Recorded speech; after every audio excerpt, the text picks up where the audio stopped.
You know, it's not easy making Hijrah on your own. In this clip from the Make Hijrah podcast, we talk about forming communities and already existing communities. There were a lot of Somalis that went to the States as refugees, and they were helped by organizations and everything, and they got their stuff together. And then you find a lot of them they said, okay, they're gone back. We're going over. Some of them end up in Saudi Arabia. Some of them end up in Egypt and in different places. Turkey. There's a big Somalian community in Turkey. But they realized quickly, a lot of them realized quickly, this is not gonna. And I think, sorry to cut you, bro, but I think that has got to do with a lot with their unity. Like the Somali community is very, very unified. Like, so what happens to Abdullah is very good. Going to quickly run down the chain. Everybody's going to know what's going to happen, and they're going to find out why it's going to happen and think, okay, well, let's work out as a community. Let's work around it so this problem doesn't happen again. But then these problems start happening over and over and over and over and over again. So it's not just 5 or 6 people in the community deciding this ain't working for us. It's a whole community turning around and saying, this ain't working for us. Right. What we're gonna do next? And then somebody comes, well, you know what? I'm going over here. I'm gonna go here. I'm gonna go here. And if it works, then people follow. Right. Then people follow. Yeah. But unfortunately, like you and I, our backgrounds, our people, I'm hoping, inshallah, that we're able to let people know that even though we haven't come from a community as such, we're individuals, bro. You and I came together, and now we're a community. But Right. before we were just doing our thing, innit? Yeah, we were just right. doing our thing. Right. So it's not just about, okay, well, I come from a Bengali community, I come from a Pakistani community, I come from this. What are we doing to make Hijrah? Because you might end up making Hijrah on your own, bro. Yeah, that's right.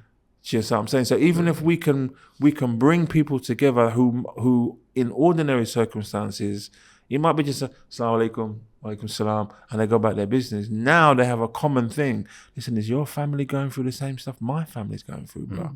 Well, what can we do? Well, I had an idea because I watched a YouTube video on Make Hijrah. I met on other channels that are talking about the same thing. Right. Why don't we do this? Right. And then the barriers of not being from the same community has now been removed because now we have a common problem. Right.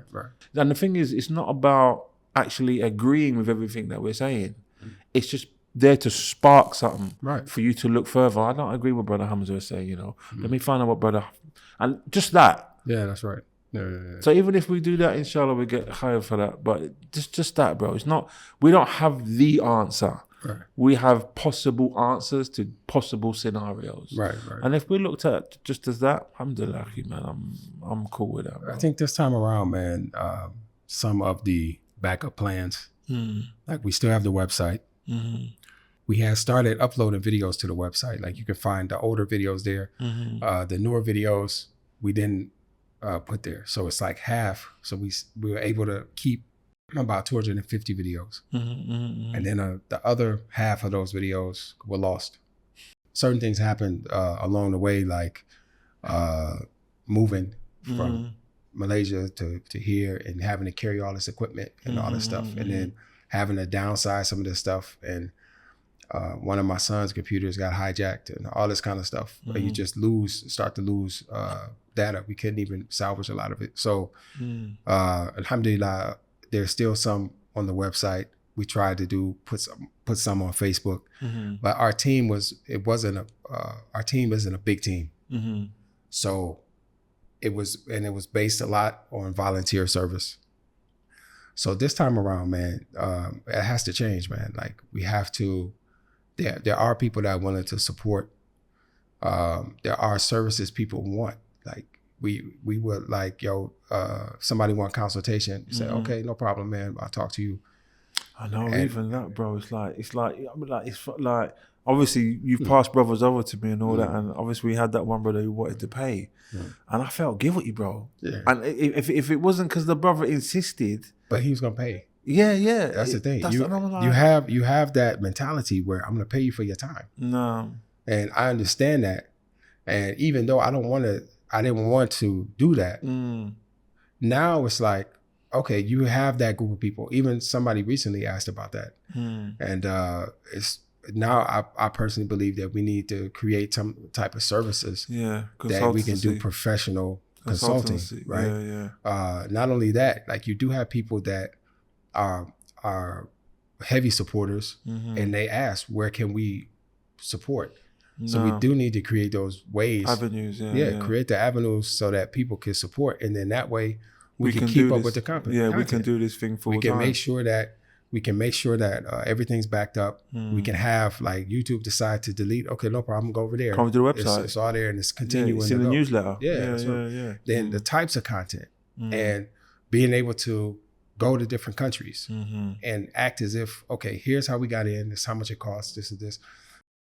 Here are the visa options. Here's the this. Actually on the ground, right? Still keep in contact with people that are there, living there, so that instead of being on a Zoom call, we can actually be there and meet the brothers and do things like that. Which is what I thought which is what I was praying for would be the next step. Like obviously, because we had all those interviews with brothers from all over the world, I thought, okay, well, the next step is to be like, we're going to Sudan for a month, right? And we're just going to shoot videos of Sudan for a whole month, and talk to lawyers, talk to teachers, talk to police officers, talk to dentists, talk to teachers, talk to everybody, and get their opinions. Right. That's what I thought would be the next step. No, I think we need to push towards that. And then not be shy for people that can. It's not cutting off people that don't have the means, but there are people who have the means, and they're like, how can we do it? And we said, well, I don't, come on, man. Like, what we doing here? Like, so if there aren't any big donors out there, want to help us out, bro. Fi sabilillah, son. That was a clip from the Make Hijrah podcast. For the full podcast, make sure you subscribe and stay tuned for updates from the channel.